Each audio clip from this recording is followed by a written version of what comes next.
Good morning, everyone. Good morning. Welcome back. Welcome back from the break, a 2-week break.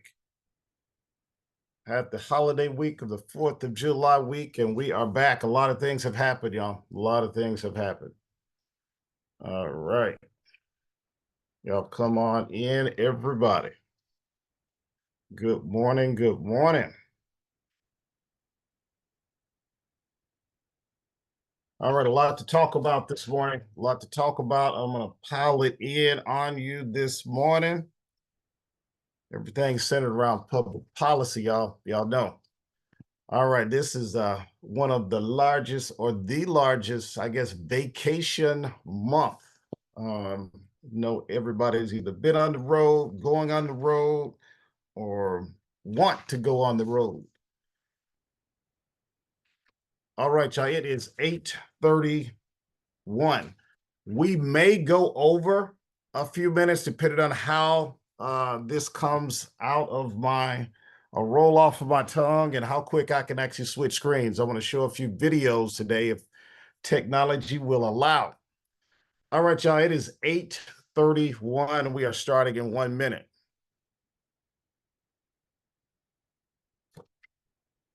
Starting in 1 minute, Thank you, ABC members. Thank you for showing up. See Crystal Spellman, ABC board member. Calvin Maddox, I see you out there. Rick Ross, I see you. All right, we're coming in, y'all. It is 8:32.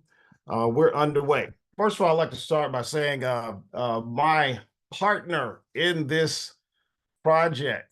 Thank you, Raquel, so much for working behind the scenes so hard and taking the emails and helping me put this together. I want to start out by saying that because I think I missed thanking you a couple of times over the last few weeks or 3-4 weeks. But again, we may run over to about 9:10. There's a possibility that we will run over. We have, of course, the ABB survey. If you have not taken that survey, please take that survey. That's critical to what we talk about and what we do in public policy. That is going in the chat at some point. The ABB, I call ABC DC fly-in, September the 12th through the 15th. You heard me talk about that a lot. We're going to definitely mention that until we go to DC. To the CBC annual conference. I'm going to actually talk about the CBC today. I'm going to push the CBC a little bit today about what's going on. Next week, Melvin and I and several of the chamber members and a couple of leaders will be in DC at the USBC National Conference from the 17th through the 19th. So looking forward to being in DC. This past week, Tuesday evening, I spent some time with the West Central Georgia Black Chamber. Shirley Hines, former Commissioner Shirley Hines is the president. I had a great conversation centered around public policy and the election. Also on the panel with me was a candidate for the 3rd Congressional District, Lieutenant Colonel Keller, Mara Keller. We had a great conversation with the West Central Georgia Black Chamber. Thank you, Shirley Hines, for inviting me out. But, let's back up a little bit. When last time we had public policy talks, we talked about many, many different things. But that Thursday night was the debate, the first presidential debate, y'all. I had a flight, so I was watching it in the airport on my phone. So the performance on both sides, I mean, they're talking about it, y'all. They've been talking about it since that bad performance by President Biden. Not so trying to, be careful in how I say this because it was a terrible performance by President Biden. Terrible performance by former President Trump about what he was saying. A lot of different untruths or lies that he was saying. Biden couldn't put, all the words together. He stumbled. I want to hear from y'all about that because there's a lot of chatter about that. It's over 50 million people. Please raise your hand if you can. especially if you're on your laptop, on your computer, if you can raise your hand if you watched the debate. Did you watch that debate? Over 50 billion people, 51, 52 billion people watched that debate. I see a couple of people with the hands raised. Let me look around. Got a couple of people. So I guess some of you cannot raise your hand, but hopefully you saw it. I know if you did not watch that debate, you saw some clips, you saw some memes, you saw them talk about black jobs. That came out of former President Trump's mouth talking about black jobs. And I'm going to get into that in just a moment. But President Biden, again, not so good of a performance, very bad performance. You as a black business owner and a black community, black voters, you're being asked to save democracy. You're being asked to save democracy. I can think of many points in our history where democracy did not want to save us. All the way up until the mid 1960s, it wasn't really trying to save us. I mean, we had some spots, throughout history, but we're here again. Every election cycle at that national level, they are coming to you as black business owners, as black voters, as a black community. They're looking for you to truly save this democracy this time. And what I am saying is that there is a major shift because in the Democratic Party, as you know, it's been a lot of conversation centered around, do we have the right nominee? And we're going to talk about that. I want to hear from you. And when we get to the section of talking about and hearing from you, express your opinion about what you think about that, because the polling is not that great. It hasn't been that great for the president when it comes to the black community. It's nothing like it was 4 years, 3.5 years ago. So politics in the black community and blacks are shifting. The Democratic Party support the presidential candidacy. We cannot save democracy, y'all. And I'm trying to fit this together because there's so much I want to say, and there may be some gaps in what I'm saying, but I got to get a lot of these things in. We cannot save democracy without demands and getting commitments from those demands and then holding them accountable once we get in, or holding the president accountable. If we are going to save democracy, we must get something for saving democracy.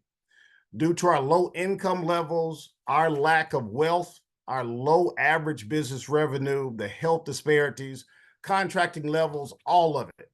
When you think about where we are in Black America, I'm talking collectively. I know there's some successful, some Black billionaires out there. There's some very successful Black businesses out there. But when we come together collectively and look at those numbers that I've showed over the last many weeks of where our wealth level is where we are at revenue levels, it is not on par to where we should be. And a lot of that is due to our history and our public policy engagement in this political process, particularly over the last 20 to 30, maybe 40 years. Before that, we know, hey, it was definitely a lot of systemic oppression, overt systemic oppression.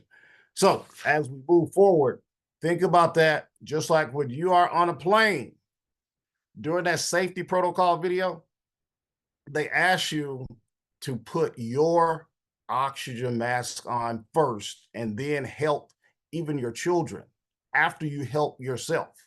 So what I am saying, Black business owners, Black consumers, the Black community, it is time to put our mask on first, put ourselves first. I'm okay with saving democracy, but we have to get something from saving democracy. The conversation around Black jobs, that was brought up. Black jobs and Hispanic jobs is brought up. You saw all over social media, their memes talking about Black jobs, making some, making it more like comedians came out talking about Black jobs.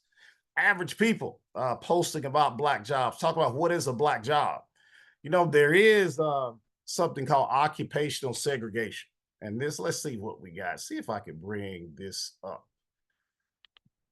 Occupational segregation on the screen. It is occupational segregation by races when people of different races are disproportionately represented in different jobs, which can have different wages, benefits, and working conditions.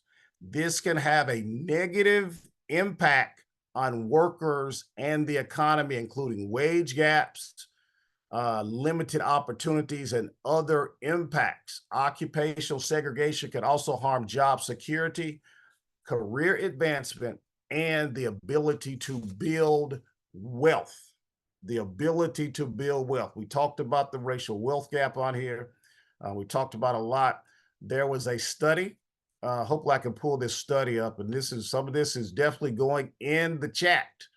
Definitely will be in the chat. Let's see if I can bring the study. There was a study for the U.S. Commission on Civil Rights, put together an expert panel. That's going in the actual. Raquel's going to put that in that link in the chat, so you can go and look at that. It's a long 90-page study. It actually came out in 2010. That study was on immigration, how immigration, particularly illegal immigration, affects the Black community. Now, I'm talking about this not because former President Trump brought it up. I'm talking about it because this affects the Black community.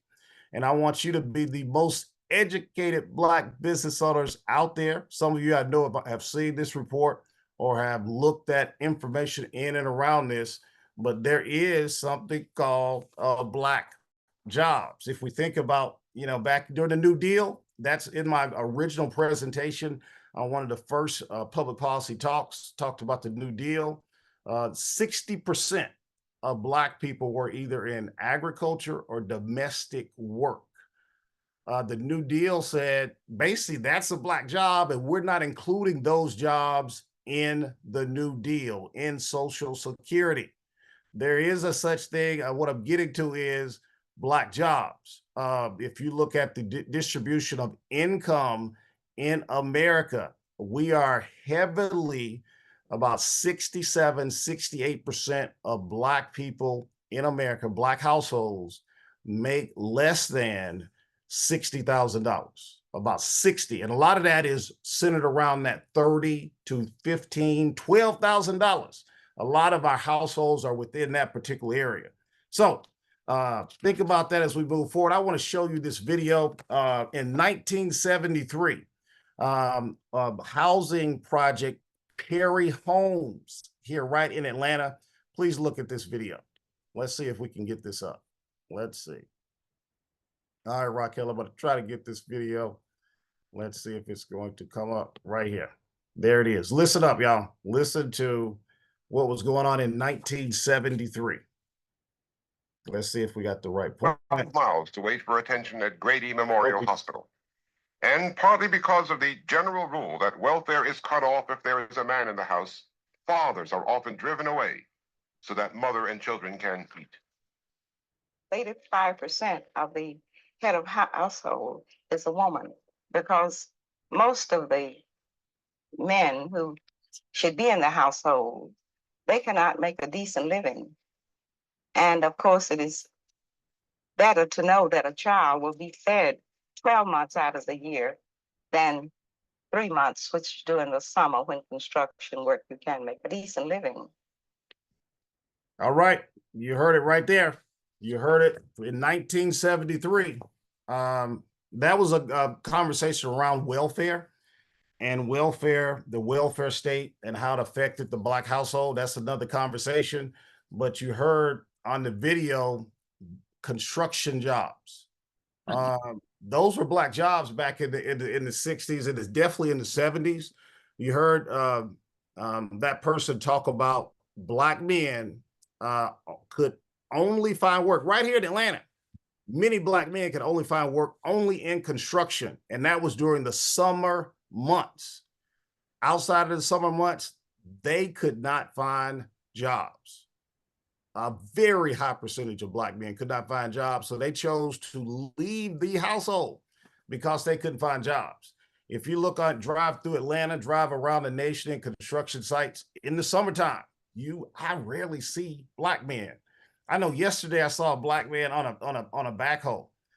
digging a ditch or whatever he was doing, I started to take a picture of it because you don't see Black men in that like it was back in the 70s during the summertime. So I'm trying to fit all of this together, y'all. But there's a lot of research in and around immigration, particularly illegal immigration, how that affects Black America. There's another video. Hopefully I can show this, Raquel. Let's see, another video. Video heavy today. Video heavy. This is from the Center of Immigration Studies. This is a person from the study I just mentioned talking about how illegal immigration affects Black people. All right, listen up. Let me see if I can get that on. Here we go. All right, let's see. Come on, open. Here we go. I had asked the Civil Rights Commission to conduct a hearing on this, and there were at least 3 hearings that we conducted, one of which was designed specifically to determine the effect of illegal immigration on Black workers. We had a panel of experts who testified, and they spanned the ideological spectrum. Regardless of whether or not they disagreed on discrete policy issues, each and every one of them agreed that illegal immigration has a decidedly negative impact on Black wage levels and employment levels. If you've got a significant influx of low wage labor, what does it do? It depresses wage levels, correct? And what we found also was, regardless of the wage levels, illegal immigrants displaced Black workers in areas that had traditionally been populated by Black workers. And the reason for that is because what you find is Black workers, particularly Black males, are disproportionately concentrated in the low wage labor market and are disproportionately likely to have no more than a high school diploma. And the same is true for the cohort of illegal aliens, and they compete with one another in areas such as construction, hospitality, service, and agriculture. This was not a small displacement either. We had one witness who testified that after he had run the numbers, he found that 40% of the decline in labor participation rates among Black workers over 3 decades was attributable to competition from illegal immigration. Comes to nearly 1 million fewer jobs for Black Americans as a result of the competition from illegal immigrants. And it's not just the employment levels, it's the wage levels also. And I can only give you a few examples, but we had evidence from the Fed in Atlanta, which did a study on this, to show that illegal immigrants depressed wages. The competition from illegal immigrants depressed wages by $960 on average. But in certain sectors, such as the hospitality industry, the depression of wage levels was $1,560. And because Black workers were disproportionately concentrated in those areas, they were disproportionately affected. All right, you heard it about illegal immigration. That was a kind of a snapshot of that report on illegal immigration. Just in the CNN, big Democratic donor George Clooney, of course, the actor, has just called for President Biden to step aside. All right, got a lot. That was a slip up. All right, but there it is. Illegal immigration. We lost over 1 million jobs from 1980 to 2000. They were low wage jobs, but they were jobs. We had jobs working, and we lost 1 million. The wages were depressed. Wages were depressed from $900. He said $67 on the average, but in some particular sectors, $1,500. It lowered wages $1,500. So wanted to point that out. Also, I'm going to go to, I mentioned we're going to the CBC annual conference. It'll be the 3rd or 4th time I've attended the conference. In some areas, you have to point out some deficiencies within our community. Again, there's a racial wealth gap. There's a racial business gap. It was caused by public policy. Public policy has to close that gap, has to do something about that gap. We have to push our lawmakers, and I'm speaking specifically of in DC. Definitely politics are local. We've talked about that on the show.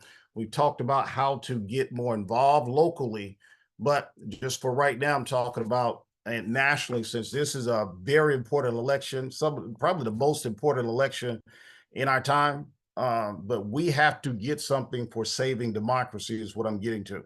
So I do want to show this. This is pushing the CBC, the Congressional Black Caucus right here. Hopefully I can get this up. This is only a minute. This is only a minute. Let's see if I can get this one going. Let's see. We, on a number of occasions, reached out to political leadership, specifically the Congressional Black Caucus, because, they call themselves the Congressional Black Caucus. I didn't call them that.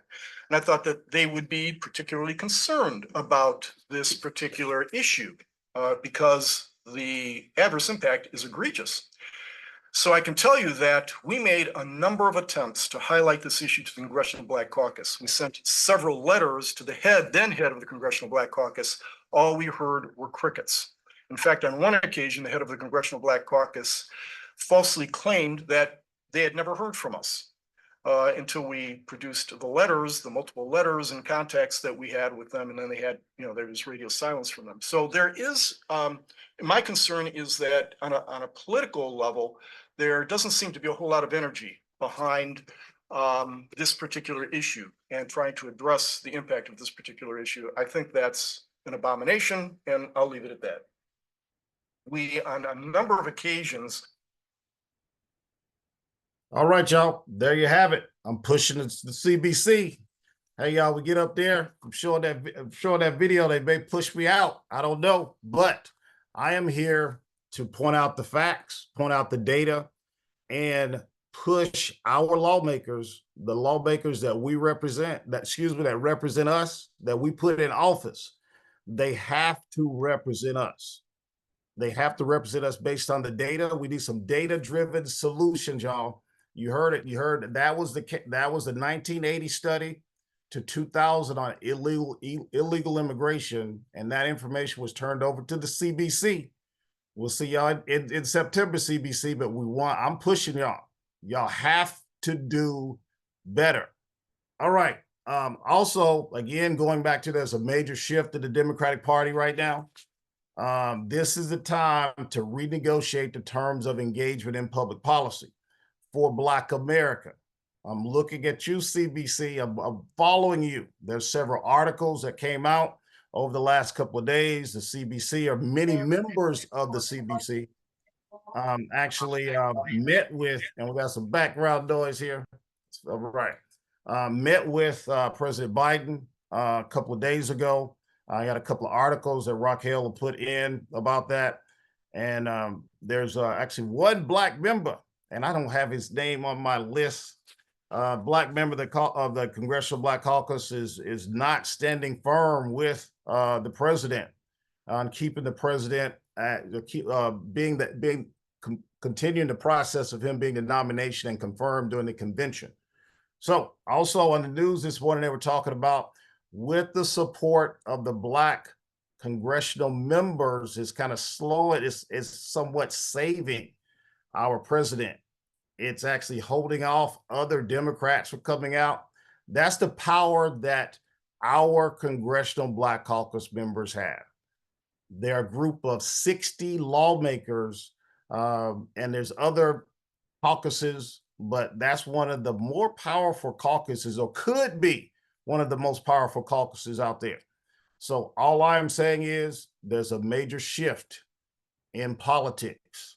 It started after that debate, and it is time for Black America to renegotiate its relationship. We need to close that racial wealth gap. We need contracting jobs. We need contracting. We need contracts. Contracts with 1.5% of the contracts at the federal level. We need to be at 14, 15%. You don't get there by giving your vote away, by blanketly giving your vote away. So all in all, look at those.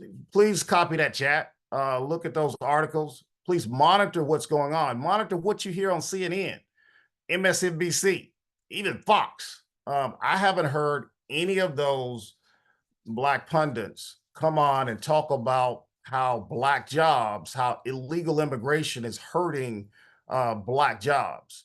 What we should be doing is, when somebody says something about Black jobs, what are you going to do about them? President Trump. You said it. What are you going to do about that? What is your agenda? How are you going to correct that? President Biden, how are you going to correct that? We want to hear that. That's what we're supposed to do as a Black community. All right, y'all. What time is it? I got that out. Hopefully that fit together. You can fill in some of those gaps. It is 8:55. It is 8:55. Open for conversation. If y'all want to talk, definitely open for conversation. Please raise your hand if you want to make a comment, or if there's some comments in the chat. Raquel, is there any comments in the chat? Yeah, the chat is a buzz. Scrolling back up. I asked people to raise their hand during this time to bring up their remarks. One from Kobe. Lance, he wants to come off mic and bring it up, or I can read it. Okay. All right. Doesn't matter. Kobe, if you want to come off mic, or Raquel can read. No worries. Good morning, everyone. Appreciate it. I put in the chat, I was just asking a question. I know it wasn't the intent of the statistics that you put out there on wages in job suppression as far as job loss, but I was just curious, the $967 to the $1,500 decrease or loss in wages for the Black community based on illegal immigration, is that a bi-weekly, monthly, or an annual statistic? That's an annual statistic that was from 1980. The study was from 1980 to 2000. So those are annual dollars. Okay. It doesn't affect a lot when your average income is $60,000, $80,000, $90,000 in some communities. But when your average income is hovering around that $50,000 range, and in today's dollars, years ago in 1992, I think I saw those numbers, they were at 38,000. So we lost from that. Inflation should have made it higher than 50,000 now, but that's a lot. Lose 1,500. And this was in 2000, from 1980 to 2000, lost those wages. Yeah. No, thank you. Definitely understand that. That's why I was asking the question if it was annual, because of those other, impacts to it, like inflation in the dollar, the cost of the dollar, and how it impacts the families in those on the lower spectrum of that average and range. So I was just curious if it was, annual or monthly or whatever, but thank you for answering that question. Right. Thank you, Kobe. Thank you for coming on. I see Abigail. What's going on, Abigail Baker? Hi, everyone. I have a couple of announcements. I'll make it fast. So one is the U.S. Black Chamber, they are doing a legislative day the day before the conference, and I've been working with their team on building materials with my business branding, but that also have the backing of the Black Chamber, right? And so I put together a 35-page booklet with these materials because we want to make sure that we ask leaders for something. And I do have meetings with Senator Warnock's team, Senator Ossoff's team, and I'm hunting down Congressman Scott's team because they're in my district. And I also put together a government advisory report too, to talk a little bit about system change versus policy change. So I put the links to those documents in the chat, and I emailed them to Raquel as well, because I want us to be able to look at it for ideas. And there's a lot of information, and in my emails, they're very specific. I'm saying, I'm coming with ideas. I'm willing to partner with you. I'm coming with a specific plan of action that I'm expecting the representative to adopt. So that's happening. And then just a quick comment in terms of Biden and Trump. There's a lot of emotions. Emotions are running high. The debate was terrible, all of those things. And I really had to step back and think about, for me personally, and I can only speak to me and my personal opinions, is a Trump presidency is not an option, right? Biden is not my favorite candidate, but a Trump presidency is just simply not an option for the case of democracy. But what I'm thinking about is we need to, as a party and as Black people, as Markee said, we have to push our people in government, because their Democrats aren't doing enough. And we really need to let that sink in. They're not doing enough. And we really, really have to push them. We have to hold them accountable, just as we do on the other side. No matter what side you're on, we have to push our leaders to be accountable. And we also have to think strategically as a party in terms of can Biden beat Trump? And that's really where I am, is who can beat Trump? Whoever that person is, put them up. It's not great, but that for me is where I'm thinking and where I'm going to be pushing my leaders as I go to DC, as I fly out next week, as I hopefully have meetings and conversations. That's really where I want to thought partner and help people. And then also, what are we doing to change the system, regardless who is in power? We have to do more. So that's it from me. Thank you, everybody. Thank you so much, Abigail, for bringing up definitely all of the points that you made. I want to start with on the 16th. Abigail mentioned. Abigail, let's have a conversation sometime today or tomorrow. But on the 16th, she mentioned there's a day on the Hill for the USBC. That's the policy day.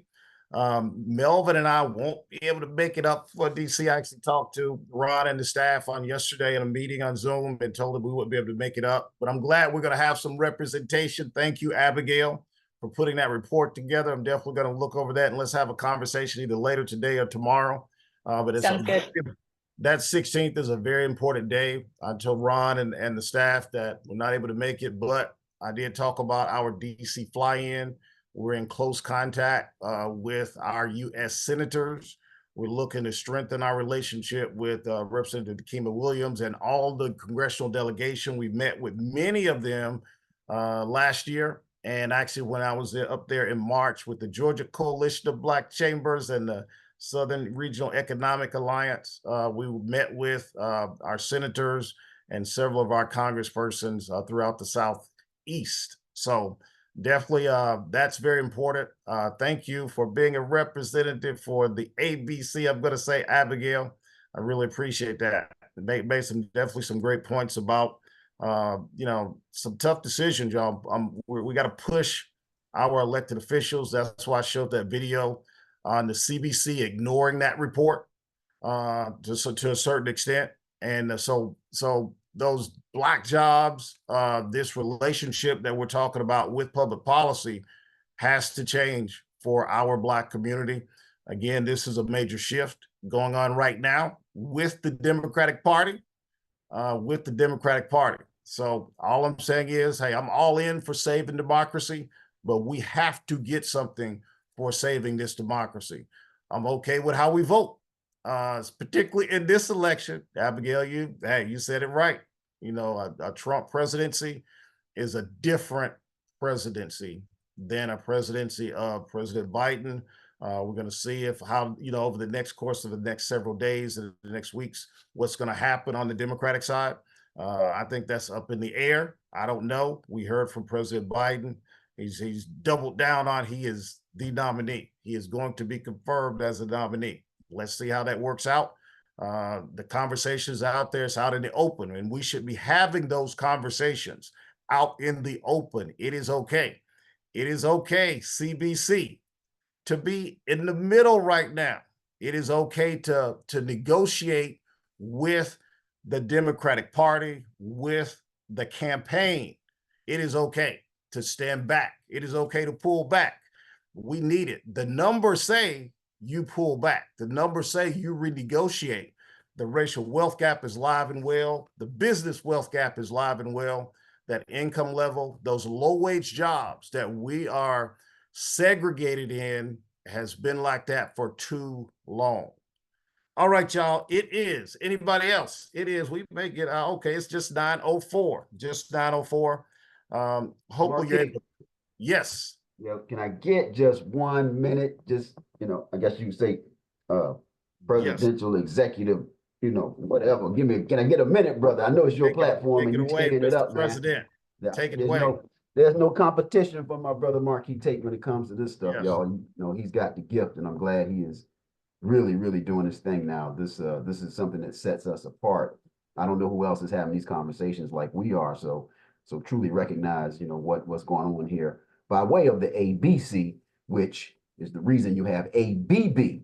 But I have just a couple of things. Abigail, I know you got pinned in DC last year. So if you don't have your lapel pin, let me know before you go back to DC, because I want you to represent. I have it. I'll be pinned. Okay. Yes. And I will see you. All right. It's all good. But hey, everyone, I just want to give a shout out to ABC First Friday is August 2nd. And we're very excited to have the CEO-elect, incoming CEO of DeKalb County is going to be our special guest Friday, August 2nd. Was at Piedmont Technical College, the conference center. I know many of you have been there. So we'll be in DeKalb, and we'll be focusing somewhat on DeKalb. So just wanted to drop something in the chat. Expecting to see ABC members thick in there. It's going to be a great experience. This is First Friday is that experience that we do where it's all of us. It's not about a particular committee or affinity group. It's like, okay, this is the ABC at this level, and we only get to do this a few times a year because of all the other stuff we got going on. Vendor tables are available. Miss Andrea Burnett, Powerhouse Pest Control. I see you in the meeting. As business of the year, you have your vendor table waiting on you. So I expect you, hopefully, if you're available, to step up and represent there. You don't have to pay for your vendor table. You are the business of the year. Okay. Markee, I really appreciate the brief moment. Let the president step in for about 30, 45 seconds. I'm done, man. Thank you. All right. And Mr. Bill Allen, Melvin, can you mention Mr. Bill Allen and the passing of that, if you don't mind? I know you mentioned it on the USBC call. Yeah, so thank you, Markee. I'll just do it briefly because I want to acknowledge also on the upcoming Tuesday talks, but many of you are familiar with Bill Allen. Some of you are not. Some of you are not familiar with him. Great, I'll say successful, Black businessman, did well in his own business endeavors, a great philanthropist, truly cared about his community, cared about his people, and he is the brother who created this new Black Wall Street market. Many of us have been there. We know what it is. Owned a lot of real estate out in the Stonecrest area, has an entrepreneur development center. So, a real one, a real titan passed away about a week or so ago, and his funeral services are Saturday. Some of you may be aware that at the New Black Wall Street, they had the acknowledgement and some stuff that they did just yesterday evening at the New Black Wall Street. I wish I could have made it. Pastor Jamal Bryant was there. Miss Lorraine Cochran Johnson, Commissioner Lorraine Cochran Johnson was there. So maybe some of you even attended that. But yeah, Markee, Bill Allen, a real titan, cared about his people, cared about his community, leaves a legacy, created something tangible for us. And so we have to continue to support the new Black Wall Street market because that was his vision. So yeah, thank you, Markee, for allowing me to speak on Bill Allen. All right, our president and CEO of the ABC. Thank you, Melvin Coleman. Appreciate it. Hey, y'all, it is 9. Markee. 8. Yes, Calvin Maddox, board member, ABB. What's up? Yeah, as I don't have the presidential title like Melvin, but it's elder statesman. Can I take about 30 seconds? Go ahead, please. Yeah, briefly, sometime in the not so distant future, I think we need to you need to spotlight Project 2025, because if Trump gets in, that is the end of democracy. That is a plan, a blueprint that's authored by the Heritage Foundation, and this really will usher in state sponsored fascism. We will not be a democracy anymore. So we need to and Calvin, look at that. Calvin, Yes. I spoke to him about that, I guess last week or whenever. So I was already like, yo, you got to talk about this on Public Policy Talks, man. We got to break this whole thing down. So, Absolutely. So, you should be on it. Yep, Melvin has mentioned about it. I know former Commissioner Marlene Foscue text over the entire document, and I started looking at that. I think that was about 3-4 weeks ago. I think, Marlene, you actually text that over to me, and I'd already started to look at summaries of it, but I started reading the Department of Commerce section first. So, and also we got to look at Agenda 47. That's actually starting to surface also on that side. And we got to know what's going on in public policy, because we don't know where this election is going to go in November. We have some guides of where it's going to go with the polling numbers, but you can't totally depend on polling. It's a gauge of you know, some potential outcomes. It's just a gauge. Hey y'all, public policy talks this Thursday. It is 9:10. I told y'all 9:10. It is 9:10, y'all. Thank y'all for coming out. What'd you say, Melvin? We gotta go. We gotta go. We gotta go. All right. All right. Y'all have a great one. Everybody, appreciate y'all coming out. Have a wonderful rest of the week and great weekend. We'll see y'all on next week. Even though Melvin and I'll be on the road, we're trying to come back to you. I said trying come back to you on next week at the same time. All right, y'all have a good one. Thank you, Raquel. Appreciate you working it in the background. Thanks so much. See y'all. Y'all have a good one. Thanks, everybody. Have a great day. All right, Abigail, talk to you soon.